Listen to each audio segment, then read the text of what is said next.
Salut tout le monde, aujourd'hui on se retrouve pour une petite vidéo manga, et comme tu as vu dans le titre, on va parler d'un manga qui a battu One Piece. Et le manga en question, c'est tout simplement Demon Slayer. Alors, le but de la vidéo, je te le rappelle, c'est tout simplement de te parler de Demon Slayer sans trop te spoiler, pour savoir si tu as envie de regarder le manga ou pas. Quand je dis que Demon Slayer a fait plus de ventes que One Piece, je pèse mes mots, tout simplement parce que One Piece, en 2019, a fait 10 millions de ventes, alors que Demon Slayer en a fait 12 millions.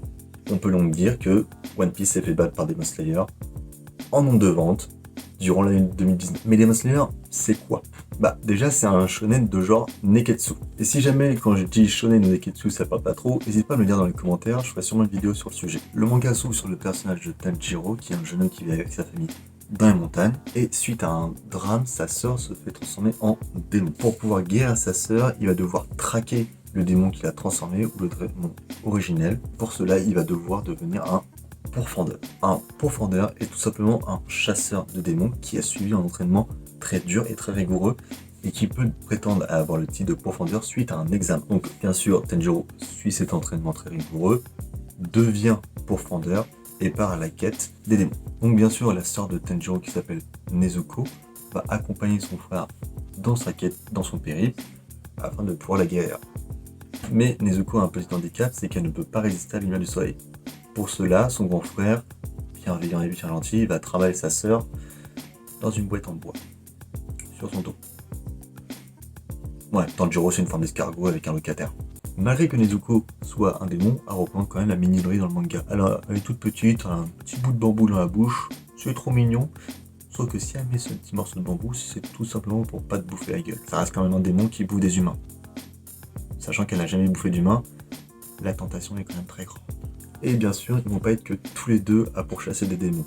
Non, il va y avoir deux autres personnages. Le premier, ça va être Zenitsu. Alors lui, il a passé l'examen de pourfendeur en même temps que Tanjiro. Il a réussi et on ne sait pas comment il a fait. Tout simplement parce que c'est la plus grosse fiotte qu'il puisse y avoir dans le milieu des pourfendeurs. Voilà.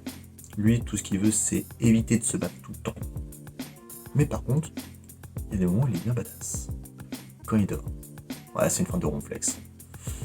Si je dois le comparer à deux personnages de One Piece, ça serait un mélange entre Usopp et Zoro. Usopp, quand il est éveillé, la peur de tout le temps, ne jamais rien vouloir faire, ne jamais rien vouloir lancer, toujours fuir. Et par contre, quand il dort, Zoro a qu'à bien se tenir, parce qu'il envoie du patin. Et franchement, quand tu vois se battre, t'as envie de le voir plus souvent.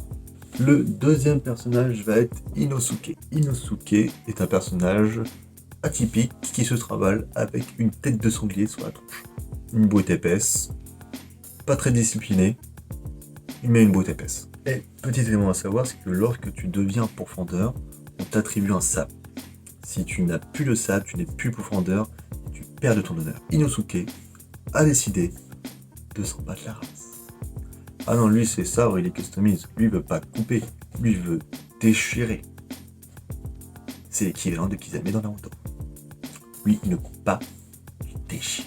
Donc là je vous ai rapidement présenté le manga en vous expliquant un petit peu l'intrigue au début de la vidéo et 4 personnages, je dirais qu'il y en a d'autres encore qui sont tout aussi intéressants. Si vous voulez regarder le manga, la saison 1 est disponible sur Wakanim. Il y a un film qui est sorti au Japon il y a très peu de temps, qui est la suite directe de la saison 1 et que avant de regarder la saison 2, il faut avoir regardé le film parce que le film est canon. Actuellement, il est en train de tout défoncer dans les box-office, bien la situation actuelle, et il est même comparé au niveau des ventes, au niveau des entrées, au voyage de Chihiro. A savoir que le manga, sur le papier, il est terminé, il contenait que 205 chapitres. Si cette vidéo t'a donné envie de regarder l'anime, n'hésite pas à me mettre un petit j'aime, à t'abonner, et sur ce, je te souhaite un bon visionnage et un bon animé.